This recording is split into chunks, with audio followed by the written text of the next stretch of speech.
My stepmom kicked my knee from behind hard enough to send me face first toward the hardwood, and she laughed like she had been waiting years for that exact moment. My kneecap smashed the edge of a chair, my palm slid through frosting that had fallen from the birthday cake, and for a second all I heard was a ringing in my ears. Then the living room burst into laughter. Someone actually clapped. This was my father's 60th birthday in Madison, Wisconsin, a full house of relatives and neighbors crammed into the open-plan living room, and I was on the floor in full Marine dress. Blues like the punchline to a joke everyone but me was in on. "Even the Marines cannot teach her balance," Karen said brightly, one manicured hand on her hip as she pointed at me. "Some soldier she is," my Aunt Linda added, already fumbling for her phone. My father stayed at the kitchen island knife hovering over the sheet cake eyes sliding over me, the way you glance at a spilled drink. He did not move. My right knee throbbed as I pushed myself onto my hands. I could feel a dozen eyes on my back, the heat of their amusement prickling my neck. A sharp giggle cut through the noise. When I turned my head, I saw Sienna Karen's 21-year-old daughter lounging on the couch with her phone, held high camera, pointed straight at me. "Marine's sister wiped out," she whispered to her screen. Her thumb flicked, and a soft chime announced that the video was already flying into a group chat. I tasted metal where I had bitten my tongue. For one long second, I considered staying down. That was what they expected the clumsy girl who never grew up, the proof that I was not built for the life I chose. But I have been trained for 6 years to get up when I am hit, no matter who throws the blow. So I did. I planted my palms, pushed through the pain in my knee, and rose until my shoulders locked back the way my drill instructors had carved into my muscles. "Stand up, Stroud. My name is Avery Stroud. I am 24 years old, a sergeant in the United States Marine Corps, an intelligence analyst attached to the Marine Corps intelligence activity. 3 weeks ago, a colonel at Quantico pinned a Navy and Marine Corps Commendation Medal on my chest for work that will never be discussed at any table in this house. Out there in windowless rooms full of glowing screens, I help stop threats people in this neighborhood do not know exist. In here, I am still the awkward kid. Karen loves to talk about the girl who tripped in 5th grade and knocked over the snack table, the one everyone assumes joined the Marines for attention. I brushed crumbs from my sleeve and felt the smear of frosting on dark blue fabric. My leg shook for a moment before I forced it still. "Relax, Avery," Karen said, as she glided over her perfume too sweet and too close. "It was just a joke. You Marines like falling down and getting back up right." She smiled as if we were sharing something funny instead of what had actually happened, her heel having caught my knee with the accuracy of someone who had practiced. Behind her, covering the wall, were the photos she had chosen for my father's big night. There he was fishing at the lake with her and Sienna, laughing on a golf course, cutting a ribbon at some charity event. In all those frames, I appeared once off to the side, slightly blurred, not a trace of a uniform anywhere. So you just type things all day right. Not a real Marine. Uncle Rob took a drink of beer and smirked at me from his recliner. A ripple of polite laughter followed. "I am fine," I said. It sounded flat even to my own ears. "You work in an office," Sienna added without looking up, thumbs flying over her screen. "Mom says you only got in because they needed more women. No one told her to stop. No one asked if my knee was all right." The hardwood seemed to tilt under my boots, and for a moment I had to touch the edge of the buffet table to steady myself. I pulled in a breath, counted slowly to 4 in my head, the way my therapist at Quantico had coached me, before I agreed to this trip. "Remember why you are here." I had not taken leave and flown home for Karen, or her daughter, or uncles with cheap jokes. I had done it because my father had called one night sounding old in a way I had never heard, and said, "It would mean a lot if you came, kiddo." I told myself I could survive one weekend. I had survived worse. Not every battlefield has sand and explosions. Some have matching napkins and a family group chat. My hand drifted to the inside pocket of my jacket, the small oval of metal there pressed back against my fingers, familiar and solid. From across the room, it would look like any other pin, Up close, the symbol meant something else entirely. Valkyrie 7. That was the call sign they gave me after last year's operation, the one that never made the local news but changed the tone of a few briefings and kept some names off a memorial wall. In this living room, it was just weight in my pocket. I shifted my jacket so the top of the pin showed near the edge of the fabric as I straightened. The light from the overhead fixture caught it for an instant.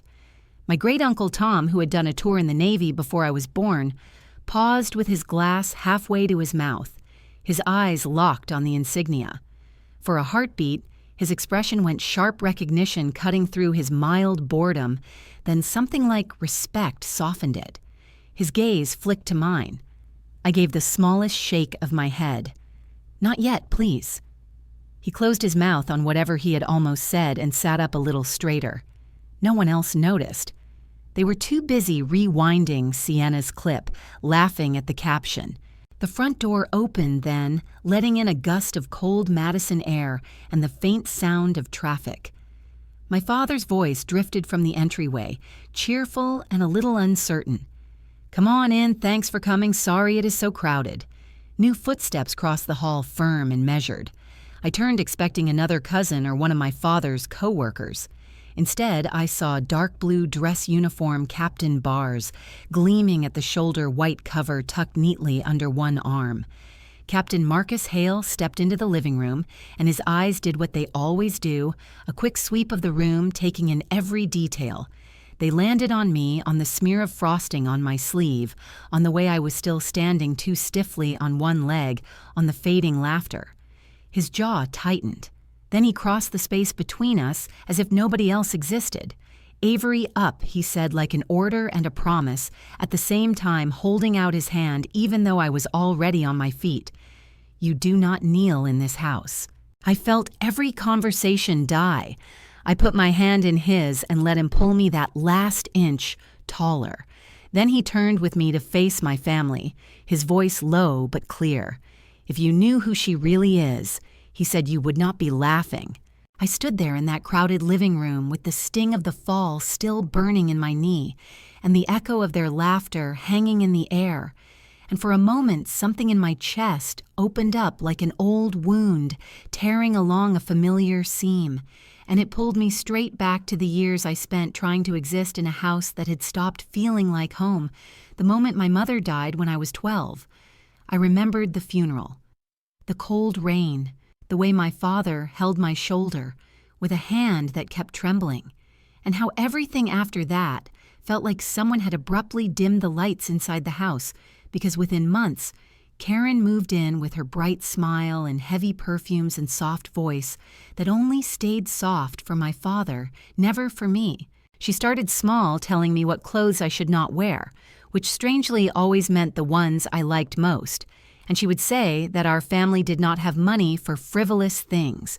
Yet Sienna, who was only a year younger than me, always had new sweaters and new shoes, and even a small desk set for her room, while mine stayed with the old peeling drawers that had been there since I was 8.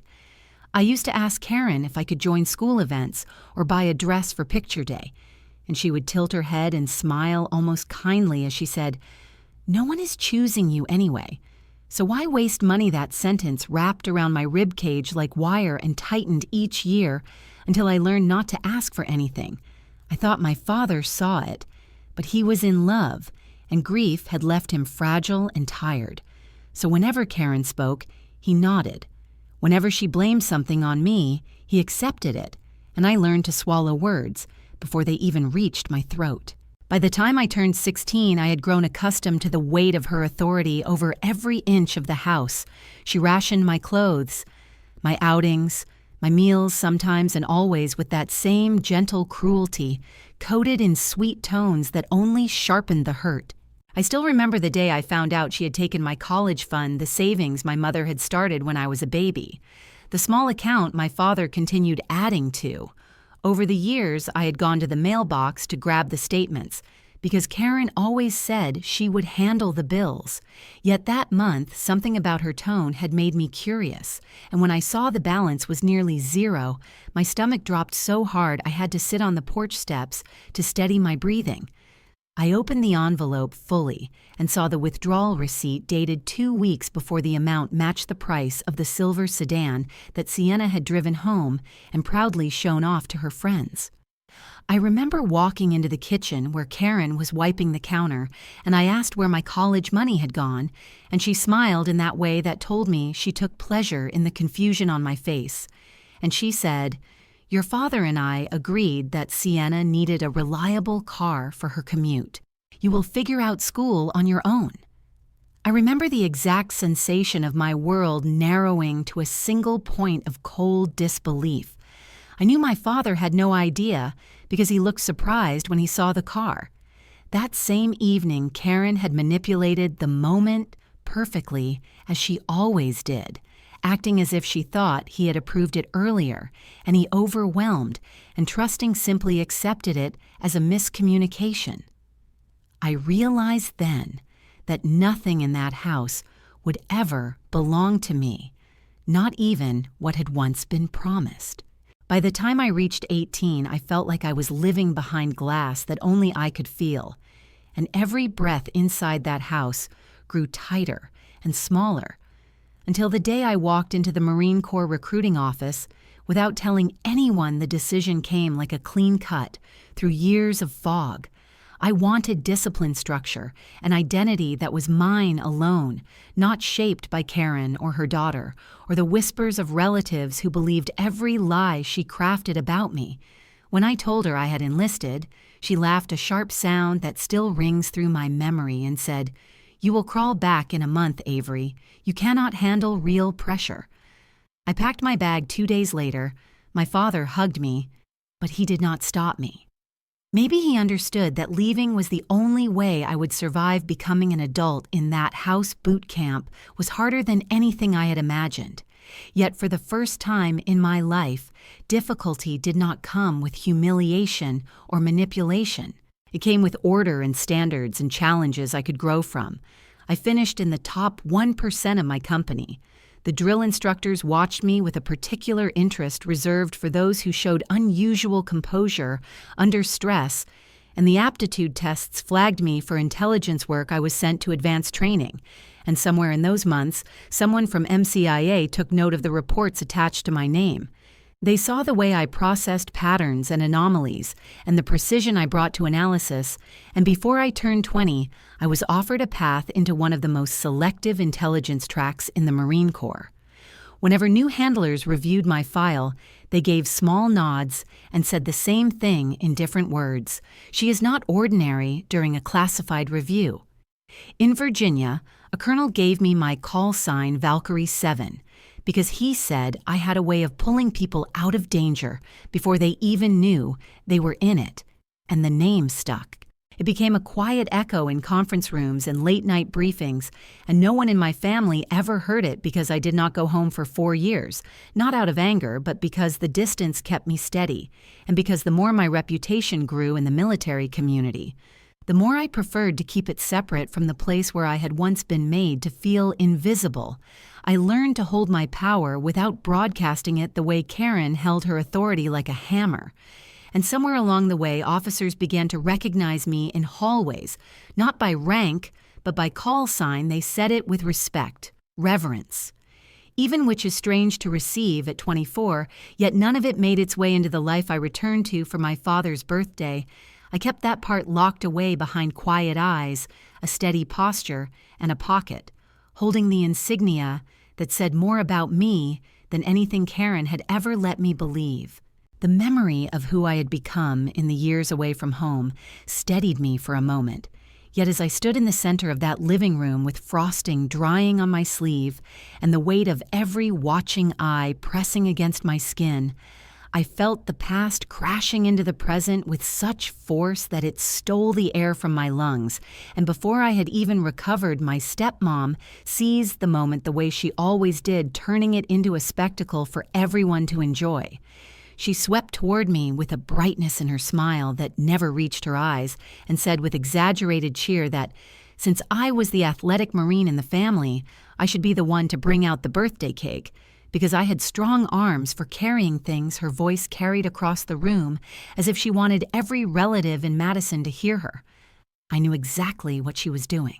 She wanted me to stand up in full dress blues and move through that crowded space while balancing a cake, heavy with extra tiers and decorations, knowing perfectly well that the uniform was not designed for bending and stretching in tight corners. Yet I lifted the cake, because refusing would have been another opening for her to twist into a story about me being difficult. I could feel the warmth of the candles on my face as I walked toward the dining table, and for 1 second, the room hushed in anticipation of the performance Karen had orchestrated. Then it happened in the most familiar pattern of cruelty disguised as clumsiness. Her foot slid out just enough to catch the back of my heel, and my body pitched forward. The cake tilted, someone gasped, and the next thing I knew, my shoulder collided with the table edge as the cake wobbled from my grip and hit the floor with a wet slap. Frosting splattered up my trousers and across the hardwood.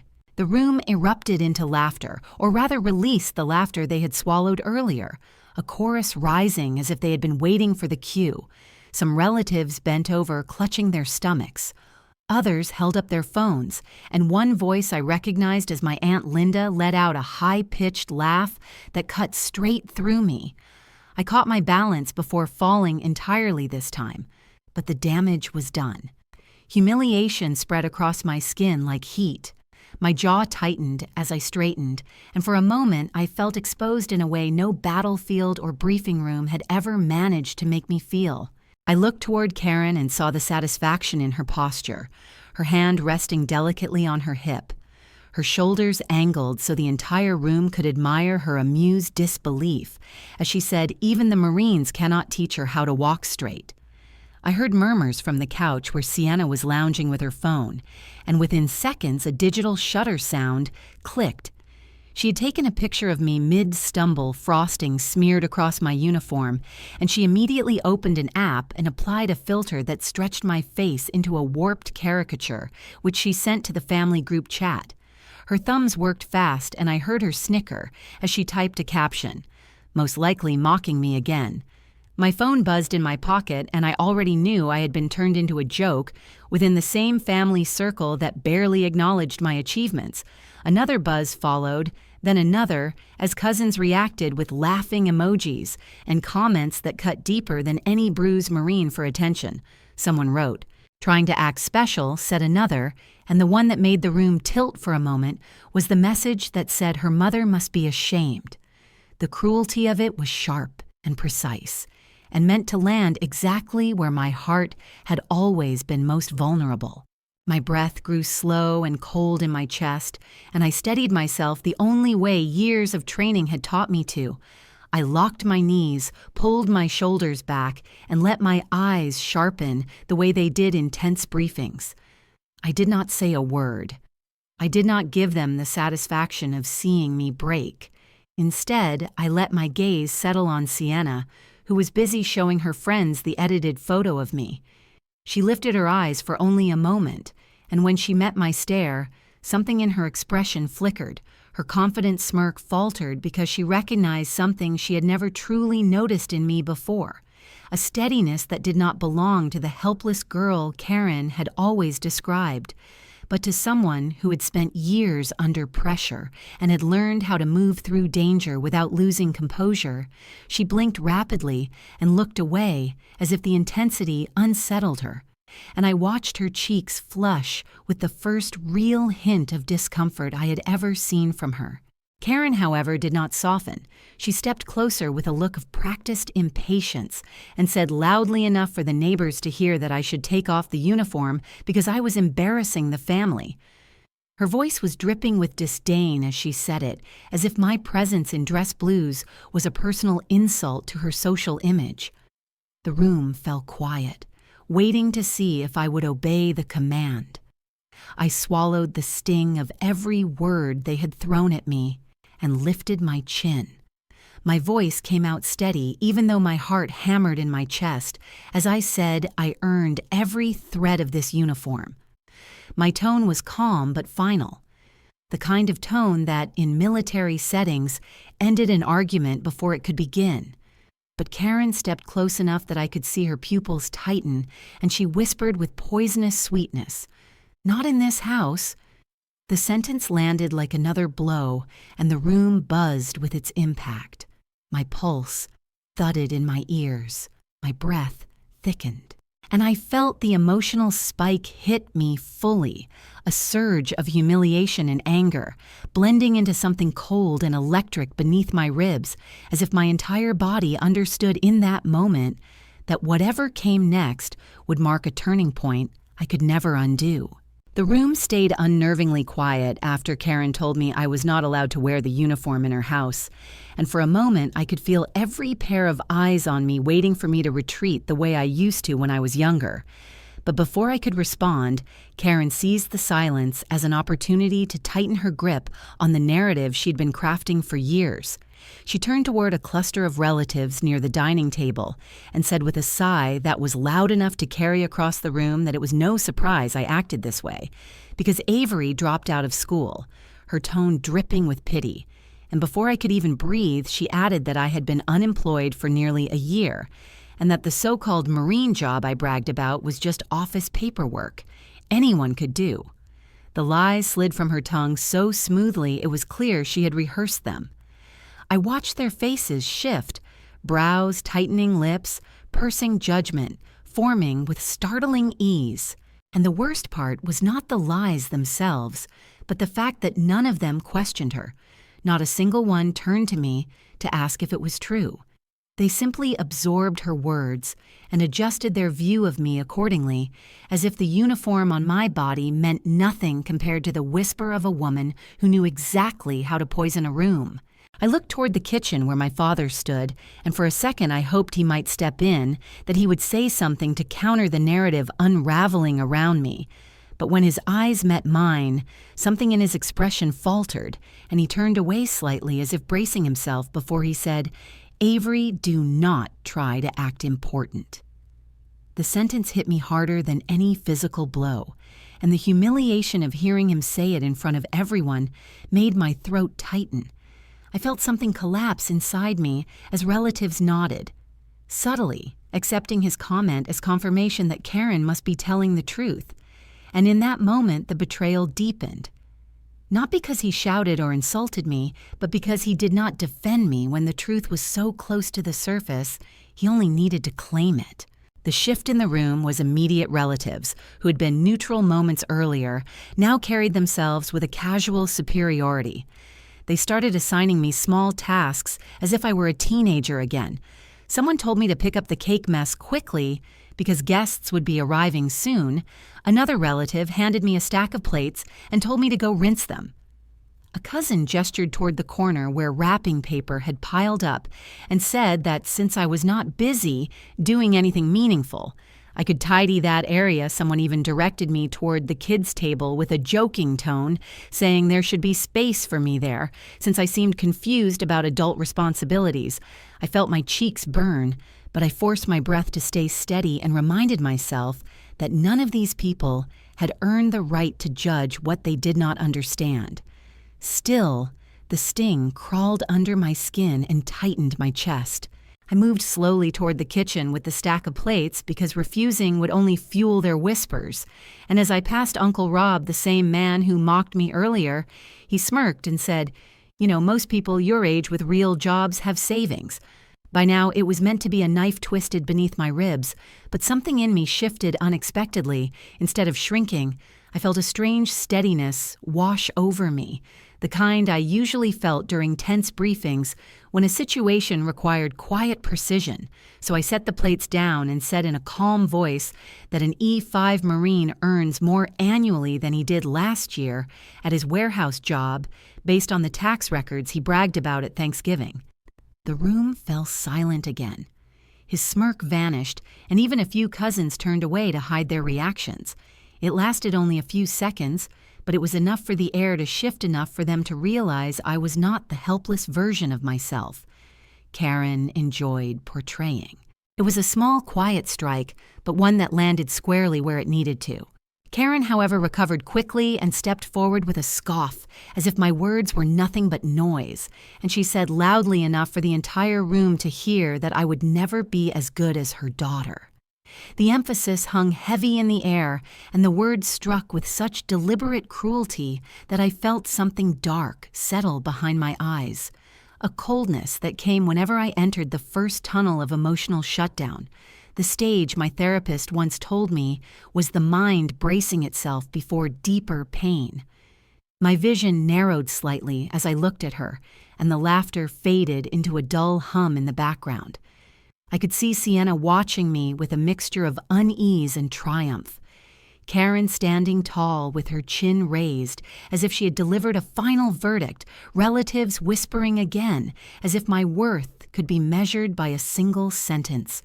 And I felt the familiar, suffocating weight of every childhood moment in that house press down on me. The uneven rules, the withheld affection, the constant reminders that I would never be chosen, never be valued, and never be good enough to stand beside them without being reduced to something smaller. Yet as all of it collided inside me, there was also a flicker of something else. A flicker of memory from the years I had spent in the Marines, the countless hours of training, the operations I could not talk about, the call sign Valkyrie 7, whispered in briefing rooms where my work had helped protect people who would never know my name. I remembered the respect in the eyes of officers who had seen what I was capable of, and the gratitude of Marines who trusted my analysis because it kept them alive, and the contrast between that world and this living room filled with ignorance was so stark that for the first time I saw clearly that the shame they were trying to place on me no longer belonged to me. It belonged to them all, their cruelty belonged to them. I let that realization settle quietly inside me as my jaw tightened, my shoulders squared, and the first true spark of the storm that would follow began to ignite. The room had begun to settle into that uneasy rhythm where people pretended everything was normal, even though tension clung to the air like humidity before a storm, and I could feel the shift in their gazes, some still amused by my humiliation, others unsure a few, beginning to wonder if there was more to me than what Karen had told them, and that uncertain curiosity was exactly what she could not allow, because control was her currency, and any crack in the image she built made her desperate to tighten her grip, so as relatives drifted between the kitchen and living room, carrying plates and drinks, she quietly slipped away toward the coat rack where I had placed my small dress uniform case earlier. I noticed the movement from the corner of my eye, but forced myself not to react, because reacting would only feed whatever scheme she was building. I watched her fingers move quickly, with a familiarity that told me she had done this kind of thing many times in smaller ways. The tilting of a picture frame, the misplacement of something important, the subtle sabotage that could be passed off as an accident, yet always landed squarely on me. She opened the case, just enough to peek inside, and I felt a cold wave of dread rush through me, because I knew what she was looking for, the one item in that entire house that mattered to me more than anything. My insignia from MCIA, the small, polished emblem representing years of work, and the kind of access that would make most of these relatives fall silent if they understood what it meant. I stayed frozen as she plucked it from the lining of the case and walked toward the kitchen trash can with deliberate steps, her posture straight, her expression smooth, and without hesitating, she lifted the lid and let the insignia drop onto a pile of crumpled napkins, then closed the lid again so lightly it was almost graceful. She murmured in a tone sweet enough to fool anyone who was not paying attention, "Trash belongs with trash." The word slithered across the room and cut deep into the pieces of me she had always tried to crush. A spark of rage flared inside my chest, but training has a way of holding your body still, even when your mind is screaming. I crossed the kitchen slowly and opened the lid of the trash can without letting my breath hitch. I reached through the paper and frosting-smeared plastic until my fingers found the metal, and even though the emblem was smeared with sugar and crumbs, it felt warm in my palm. Familiar anchoring, I wiped it clean on the inside of my jacket, not caring if anyone saw, yet no one seemed to notice, because Karen was distracting them. her voice floating through the room as she continued telling someone a rehearsed story that painted me as ungrateful. I slipped the insignia into the inner pocket of my uniform, securing it with a calmness that must have looked eerie because nothing in me shook despite the violation I had just witnessed. A steadiness settled over me like the weightless sensation that comes seconds before a jump in training, a sense that something irreversible had begun. I turned around and caught the eye of the only person in the room who seemed to have seen more than the others, my great-uncle Tom, the former Navy man whose gaze had lingered on the pin. Earlier, he watched me with a deepening frown that was not suspicious, but knowing the kind of look someone gives when a memory from an old briefing or an old deployment resurfaces in the details of what they see in front of them. He glanced at the inner pocket where I had tucked the insignia, and recognition flickered across his face, a small widening of his eyes, a shift in his breathing. He knew exactly what the emblem signified: special access, restricted tiers clearances, not given lightly. He opened his mouth slightly as if to speak, but I gave the faintest shake of my head, subtle enough that no one else could notice. He understood immediately years of service had trained him to read signals, and he closed his lips again, straightening his shoulders as he nodded once with a respect that warmed my chest for the first time that night. Karen must have sensed the flicker of camaraderie because she wasted no time regaining control of the room. She clapped her hands together with bright, false enthusiasm and announced that seating needed to be organized for dinner. She waved people toward the long dining table where the adults sat, then pointed to the small, fold-out table near the trash can, the one covered with superhero napkins reserved for the younger kids. She placed a hand on my back and guided me firmly toward it, saying in the same sugary tone she used when she wanted to sting that I should sit there, since it matched my maturity. A few relatives chuckled. The kids looked confused, and the humiliation washed through me with cold precision. I stared at the chair beside the trash can, the exact spot she had chosen the message clear and cruel she wanted everyone to see me as something to discard, something to mock something less than even the teenagers in the room. For a moment I considered sitting there because I knew how to endure humiliation without flinching, but a quiet calculation rose in my mind, a soft warning that compliance would only feed her thirst for domination.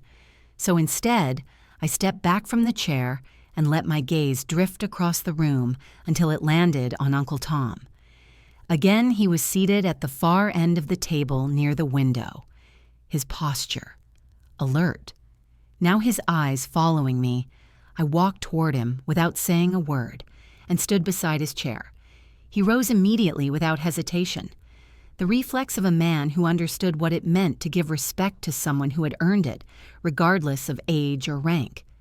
He pulled out the chair and gestured for me to sit, an act so simple yet so powerful that the entire room paused for half a second as if something invisible had shifted.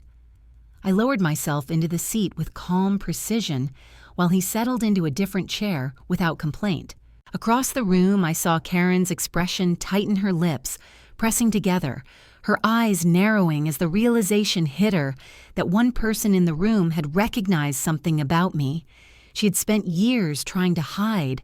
Someone had placed himself between her narrative and the truth. I could see the fury rising in her eyes, a boiling rage she would not be able to hide for long. And for the first time that evening, I felt the balance begin to tilt, not enough to win yet, but enough to warn her that she no longer held the room as tightly as she believed. I sat at the table beside Uncle Tom, feeling the faint tremor of rising tension inside my chest.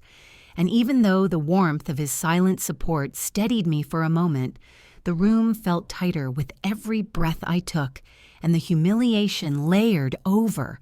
Humiliation began to press against my ribs until I could barely pull in air. So when the noise swelled again and Karen bustled toward the kitchen, ordering people around, I quietly pushed my chair back and slipped toward the sliding glass door that led to the backyard. The winter air hit me instantly sharp and cold. Flakes of snow drifting down in slow spirals from the gray sky and melting the second they touched the fabric of my dress. Blues, I stepped onto the porch and closed the door behind me, letting the muffled laughter fade into a distant hum as the cold seeped into my lungs and steadied the shaking in my hands. I walked farther into the yard where the weak light of the porch bulb barely reached, and for a few seconds I simply stood still, letting years of buried emotion rise in a wave that nearly choked me. The quiet in the backyard was deeper than silence. It was the kind of quiet that exposes truths you have spent a lifetime swallowing. My throat ached, my chest tightened, and I exhaled a long, slow breath as snowflakes clung to my eyelashes. I looked up at the sky and wondered how many times in my life I had stood alone like this, trying to make sense of why I never seemed to be enough in this house, why every accomplishment became invisible the moment I crossed this threshold, and why even now, as a Marine with a call sign whispered in secure rooms, I still reverted to the child who had learned to survive by staying quiet. My eyes stung as the cold deepened, and I wrapped my arms around myself, not for warmth, but because it felt like the only way to keep my chest from splitting open under the weight of it all. Memories spiraled through me. My mother's smile, her soft voice, the way she brushed my hair behind my ear and told me I was brave, even when I cried after school the day she left, and the hospital room and the silence afterward, the way my father forgot to check on me during those first months of grief, and the moment Karen stepped into the house with her polished laugh and bright lipstick, turning everything familiar into something sharp. Standing there now in the cold, I felt that same little girl shaking inside me again, wondering what she had done to deserve being treated like something disposable. The snow muffled every sound except the creak of the back door as it opened behind me, and I did not have to turn to know who it was, because a certain kind of weight always followed Karen. A thick presence made of cruelty disguised as charm. She walked across the porch in her heeled boots that should have slipped on the frosted wood, but she moved with practiced assurance. She stopped a few feet behind me and crossed her arms. I could feel her stare slicing across my back before she spoke, and when she did, the words cut through the air with the precision of a blade. She said, "Your mother died because she could not deal with you." The sentence struck me so hard that the cold air vanished from my lungs, and for a second the world blurred at the edges. My knees nearly buckled, and I reached blindly toward the railing to steady myself. I tasted iron in my mouth from biting back the sound that clawed its way up my throat. This was not a simple insult. This was a surgical strike aimed at the oldest wound I carried, the wound she had always known how to press, with monstrous accuracy. Something inside me crumpled, and the years of control I had built in the Marines wavered under the weight of those words. My chest seized with a pain so sharp it felt physical. My breathing turned uneven, shallow, ragged, and my hands began to shake uncontrollably as the edges of my vision shimmered. I tried to speak, but nothing came out, only a tight whisper of breath that dissolved into the cold. I leaned forward, gripping the railing until my knuckles burned, and I felt the humiliating heat of tears gathering at the corners of my eyes, despite every instinct in me screaming to hold the line. Then through the blur of snow and breath, I heard footsteps again, measured ones, steady ones, the kind of steps that belong to someone trained to move with purpose. I did not turn until I heard him say my name in a low voice, Avery, and when I looked over my shoulder, I saw Captain Hale standing at the edge of the porch, his face shadowed by the dim light, but his eyes fixed on me with a concern that made something in my chest loosen and tighten. At the same time, he stepped closer, and I inhaled sharply, not wanting him to see me like this, yet unable to steady myself. The question slipped out before I could stop it. A whisper cracked open by years of pain. Why am I never enough? The words trembled in the air between us, fragile and raw. He did not hesitate. His voice came out steady and quiet, because you are too much for small people. The sentence settled inside me with a warmth that fought its way through the cold, a truth that felt sharper and more honest than any comfort I had been offered. In years, I closed my eyes for a moment, letting the words settle over the deep bruises Karen had left in my mind. When I looked at him again, he had stepped closer, his coat dusted with snow, his posture tense in a protective way that told me he had seen more than I wished he had. He exhaled slowly and said, "There is something you should know."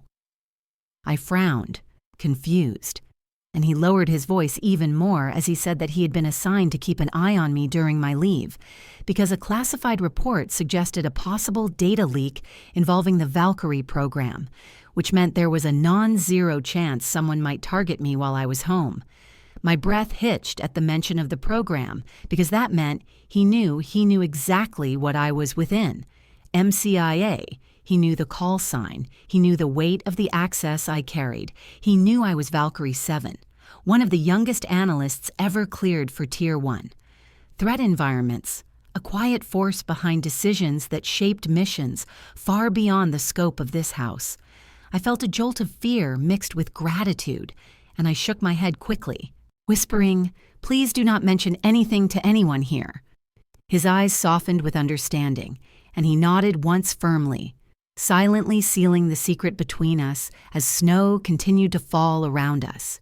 When I finally stepped back inside the house, the warmth hit my face too quickly, and the mixture of cold air in my lungs and the raw aftershocks of Karen's words made the room sway for a heartbeat. I steadied myself at the edge of the doorway and looked around at the clusters of relatives, chatting, laughing, drinking, unaware or unconcerned about the storm that had just detonated inside me.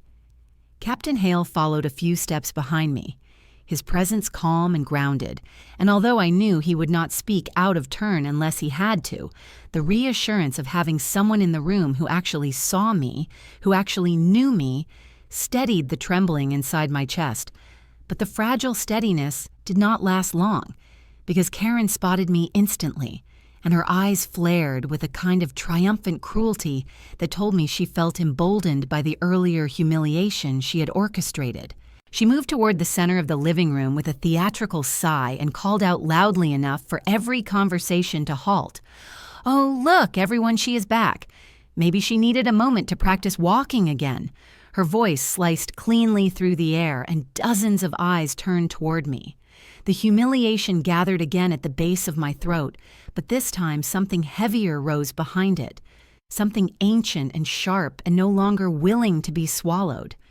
Karen stepped closer, and with her chin lifted in the air, she said, "You are nothing. You always were. You always will be."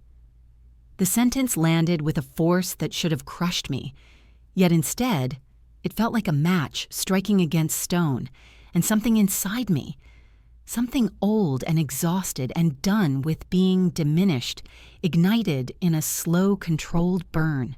I stepped away from the doorway and let myself walk toward the center of the room, my boots silent over the hardwood, my posture straightening, not from habit but from a deeper instinct that came from years of training. The relatives parted slightly as I moved deeper into the glow of the overhead light, and the laughter fell away until only the sound of my footsteps remained. When I stopped, I lifted my head and looked directly at Karen, the shift inside me so clear that even she noticed, because her smile faltered for the first time that evening. I did not feel like the girl they mocked. I did not feel like the invisible daughter or the unwanted stepchild. I felt like the Marine I had become, like the analyst who had spent nights preventing losses the country would never hear about, like the woman who had walked through pressure that would shatter half the people in this room. And when I spoke, my voice came out, low, steady, and unmistakably final, as I said, "You have spoken enough." The sentence slid across the room like a razor, clean, undeniable, and I watched its impact hit Karen so hard she blinked as if struck. The silence deepened into something electric, something coiled, something waiting, Karen inhaled sharply, then straightened with a defiant tilt of her chin and said, "If you do not like what I say, then make me stop the challenge." Came out too quickly, too loud, the bravado of someone who believed she still held absolute control. The room held its breath as the emotional air pulled taut around us, and before I could respond, before the tension could break, I felt a familiar presence step up beside me. Captain Hale moved into the light, not pushing or forcing, just standing tall and composed, his uniform immaculate, and his eyes fixed on Karen with a steadiness that was not confrontational, but was unmistakably authoritative. He spoke in a calm, restrained tone that carried through the room without effort as he said, "Mom, she can stop you, and legally too." The air collapsed into silence. Every breath in the room seemed to freeze, and for the first time all evening, people truly saw him. Not as some friend or guest, but as a Marine officer whose words had weight, whose presence meant something, whose authority did not bend to the petty rules inside this house. I could feel dozens of eyes flicking between him and me, confused, uncertain, interrogating the sudden shift in power they could not yet understand. Karen tried to laugh, as if brushing off his words, but the sound died halfway out of her throat when Captain Hale took one step forward and cleared his voice, his tone turning official in a way that sent a chill through the relatives closest to him. He said Stroud is Valkyrie 7, one of the youngest intelligence specialists ever granted. Tier 1 data access. She helped prevent a national-level breach last year. Her work kept Marines and civilians alive, and she did it without fanfare, without recognition, without telling any of you. The words dropped like a seismic wave under the floorboards, spreading shock outward in rings that rippled through every corner of the room. Mouths fell open, hands paused in mid-air, conversations died instantly. The family group chat, the mocking comments, the humiliations, all of it shattered under the weight of the revelation. Even Uncle Rob, who had sneered at me earlier, froze with a look of stunned disbelief on his face. My father stared at me with eyes widening as if seeing me for the first time in his life, realizing that the daughter he had allowed to be diminished was standing before him as someone far greater than he had ever imagined. Karen stumbled back a step, her face draining of color, her mouth opening and closing in small, broken motions as she tried to process what she had just heard. She shook her head rapidly, her voice trembling as she whispered, "No, she is lying. She is nobody. She has always been nobody," but Captain Hale held her gaze with unshaken calm and said in a quiet, firm tone, "Nobody receives that clearance by accident." The sentence swung through the room like a final verdict, sealing the truth so plainly that there was no space left for denial. And in that suspended moment, I felt something release inside me, something that had been clenched for years, something that finally understood. I was no longer bound by the version of me they had forced me to be within these walls. The reversal was complete. The power she had used against me for so long turned weightless in her hands, slipping away as easily as breath, escaping on a cold night. The room stayed frozen for a long, suspended second after Captain Hale finished speaking, as if every molecule of air had been punched out of the house at once. And in the stunned quiet, I watched a shift ripple through the faces around me in slow, visible waves, the kind of shift that happens when people suddenly realize that the person they dismiss the most was the one standing quietly on higher ground all along. Then the first voice cracked through the silence, shaky and disbelieving. A distant cousin asking Karen, "Is it true you used her college fund for Sienna's car?" And before Karen could open her mouth, another aunt demanded, "Did you really tell all of us?" She dropped out of school when she was serving the country, and the questions snowballed faster than Karen could respond, each accusation rising with more heat than the last as relatives stepped forward with narrowed eyes and tightening jaws. Someone shouted, "You humiliated her for years and claimed she was jealous of Sienna while you were taking everything from her." And a man near the fireplace asked, Did you push her into leaving home? Did you force her out so you could treat your daughter like royalty while she got nothing? The voices layered over each other like pounding drums until the whole room surged with a moral anger that felt bigger than all of them. An anger fed by years of watching Karen manipulate every narrative, yet never imagining the cost Avery had paid in silence.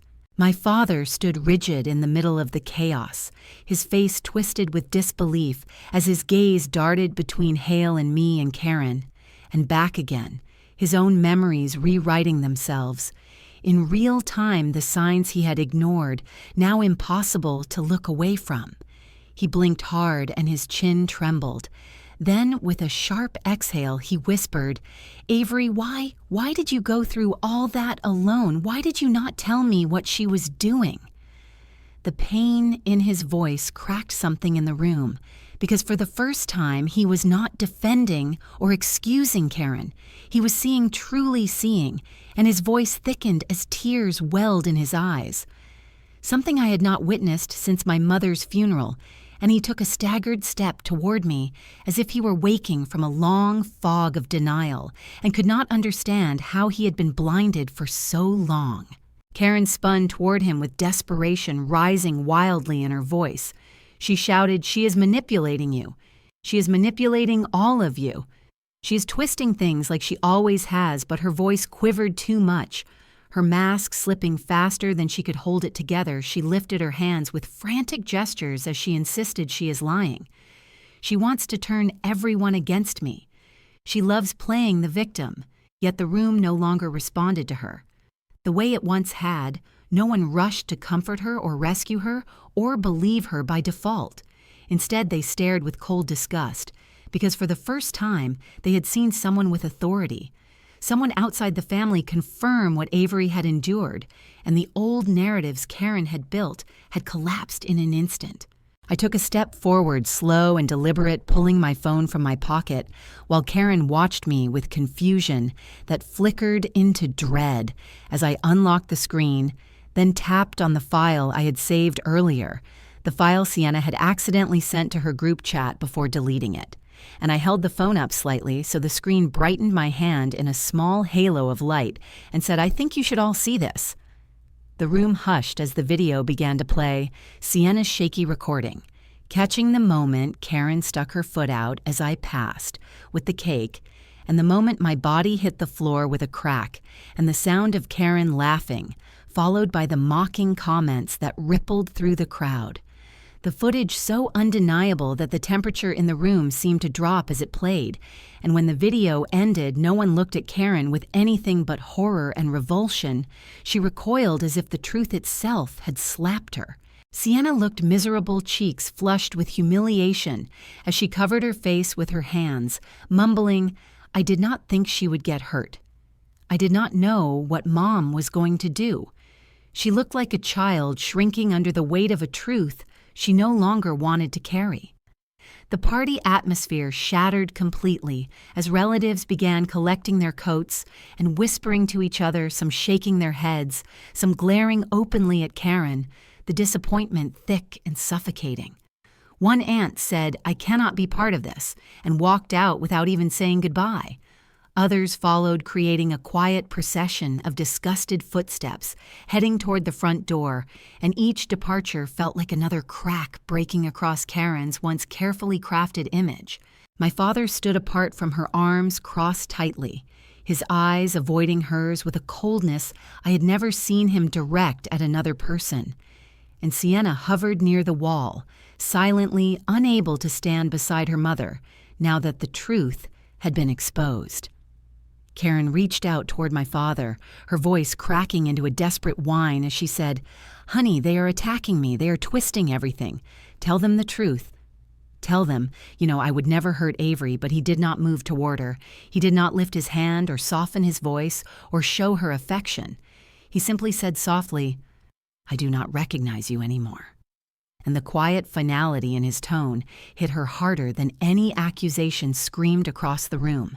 One by one, the guests departed until the house felt cavernous and hollow.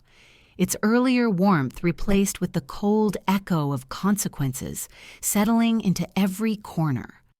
Karen sank onto a chair as though her legs could no longer support the weight of her unraveling world, and all that remained in her expression was a mixture of shock, disbelief, and dawning fear. Because for the first time in her life, no one was standing beside her. No one was believing her by default.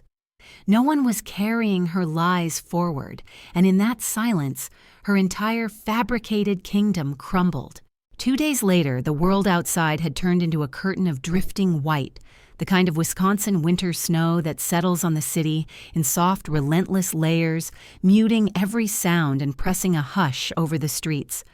Yet the knock that came at my apartment door cut through the quiet with a frantic rhythm that made my pulse twitch.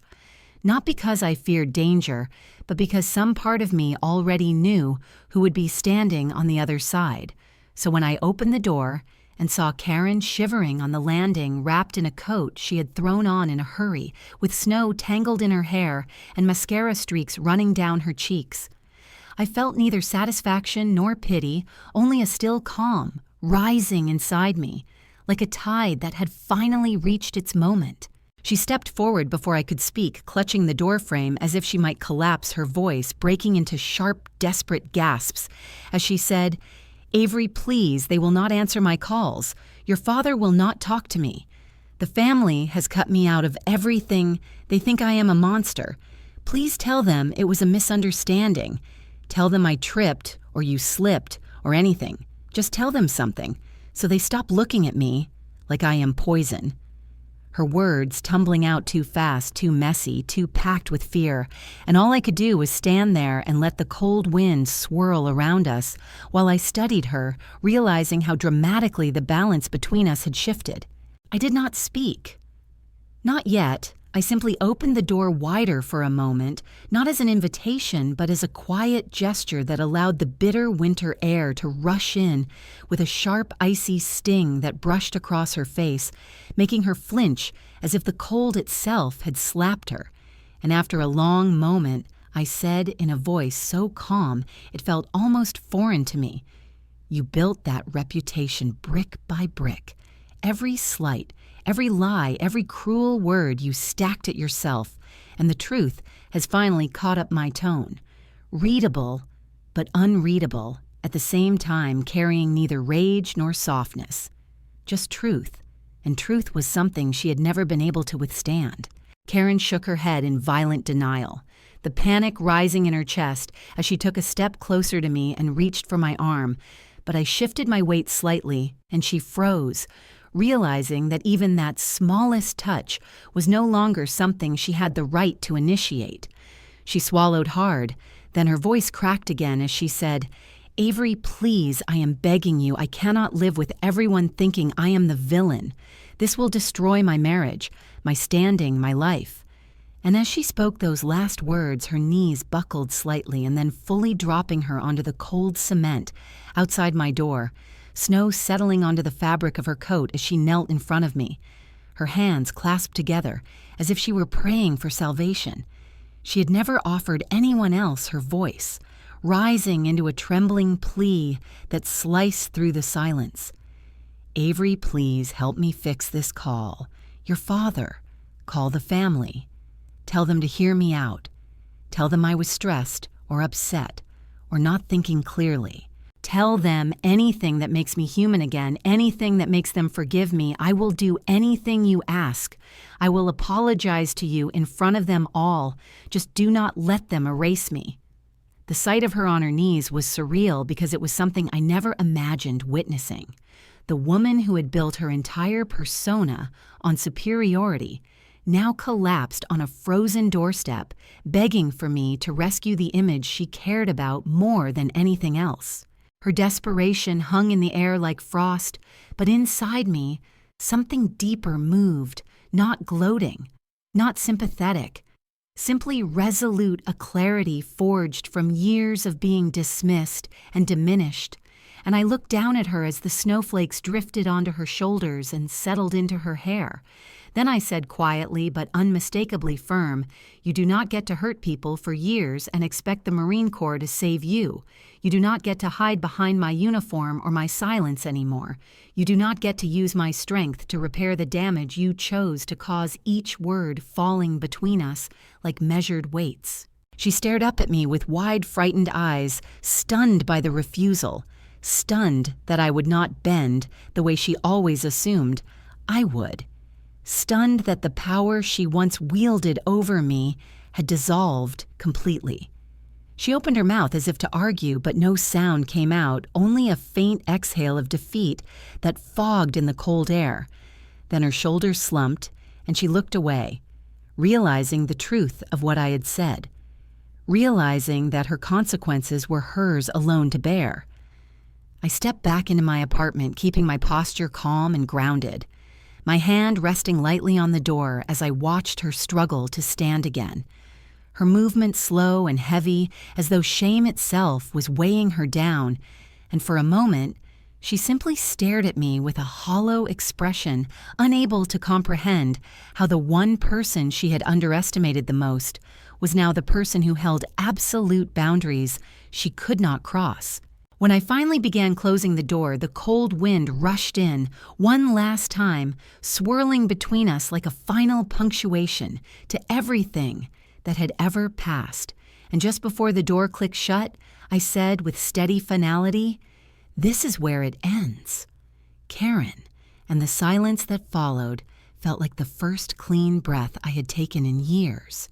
In the days that followed Karen collapsing on my doorstep and hearing the door close on her, for the final time, the fallout spread through the family like a slow cold front rolling across Wisconsin, deliberate and impossible to ignore.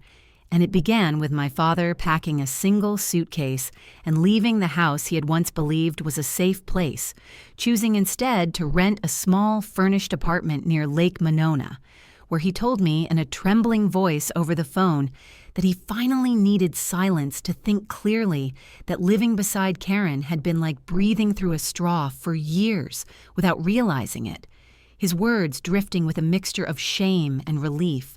And although I could hear the heaviness in his tone, I also felt a faint shift inside me, something like the first fracture of old resentment giving way to something gentler, though not forgiveness, only space to breathe. News of his departure spread quickly among our relatives, most of whom had already begun distancing themselves from Karen after watching the video of her kicking me to the ground, and the very same family group chat where they had once circulated jokes at my expense became a steady stream of messages condemning her behavior, not because they loved me enough to defend me earlier, but because now the truth was undeniable, etched in pixels and replayed frame by frame until no one could offer her excuses. Sienna, who had once gleefully filtered my face into a mockery, was the first to make a public move when she quietly unfollowed her mother on every platform and removed Karen from her contacts, a gesture that seemed small, yet echoed loudly because Sienna had always been her mother's shadow. And in an unexpected moment, she sent me a short message saying, "I did not know how bad it was for you until I saw it all at once. I am sorry." And even though her apology could never erase the years she spent mirroring Karen's cruelty, it told me that the narrative had finally cracked open. Meanwhile, Karen's carefully constructed image, the one she had polished for years through curated social gatherings and whispered self-promotion, deteriorated almost overnight, as relatives who once admired her charm now dissected every manipulative word she had ever spoken, every lie she had told about me, every story she had twisted to elevate herself. And as the layers peeled back one by one, she found herself standing alone in the center of a family that no longer believed her or needed her, facing a silence she had forced on others for so long. The isolation grew heavier by the day, not because anyone wanted vengeance, but because no one trusted her anymore, and reputation in a family like ours was currency. something she had spent recklessly until the account ran dry, leaving her with nothing to trade for sympathy or understanding and the absence of control. Something she had guarded like a crown forced her into a state of quiet desperation that echoed the moment she knelt outside my door, except now no one was watching long enough to care. Throughout all of this, I remained steady and deliberate, not interfering in conversations, not fueling gossip, not chasing validation, instead focusing on my duties as I prepared to return to Quantico. Yet there came a moment when I realized the final piece of closure was still waiting to be placed, a moment that arrived the day I received a partially declassified copy of my special recognition report from MCIA, the very document Captain Hale had hinted at during the confrontation, a record that detailed my contributions to analyzing a threat pathway connected to a foreign breach attempt work that had quietly prevented a security failure with national-scale consequences work that only a handful of people in the intelligence chain had known about. I stared at the words for a long time, the careful language, the understated descriptions, masking months of long nights and relentless focus, and I felt a slow rising of pride, not the loud kind that seeks attention, but the grounded kind that comes from acknowledging truth after years of being told I had none and I knew exactly what to do with it. I did not gather the family together or make a dramatic announcement. I simply attached the report in a message to our extended family chat with a single line saying, "This is what I have been doing while you thought I was nothing." Then I put my phone down and walked away, not to wait for their reactions, but because I did not need them anymore.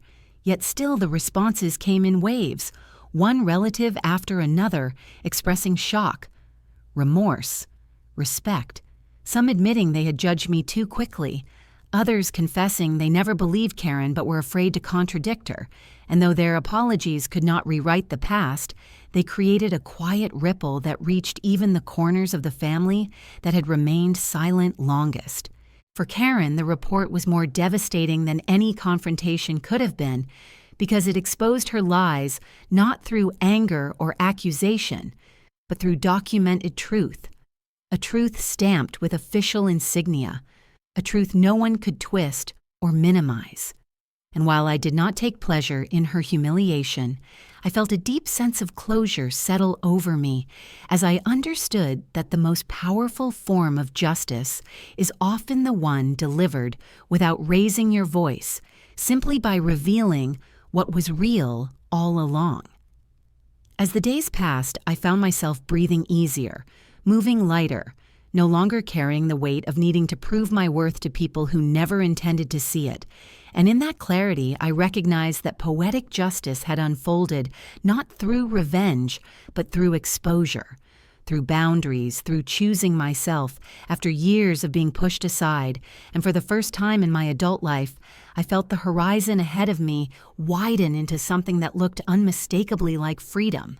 When I finally returned to Quantico, the air felt different against my skin cleaner, somehow sharper yet welcoming, in a way that made my lungs expand as though they had been waiting for this moment.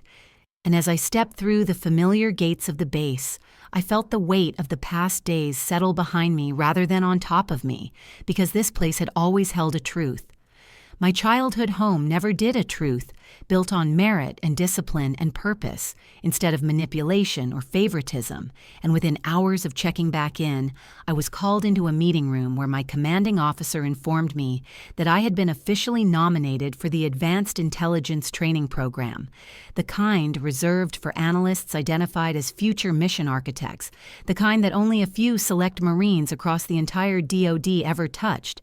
And as he slid the paperwork across the table and said, "Stroud, you have more than earned this," I felt a quiet, steady pride rise inside me, a warmth that seemed to settle into the spaces of my chest that had once been crowded with doubt. The confirmation came 2 days later when I was formally entered into the Valkyrie roster as Valkyrie 7, not an interim assignment or trial placement, but as a fully recognized intelligence specialist with Tier 1 clearance, the official designation sealing what I had worked for since the day I left home at 18.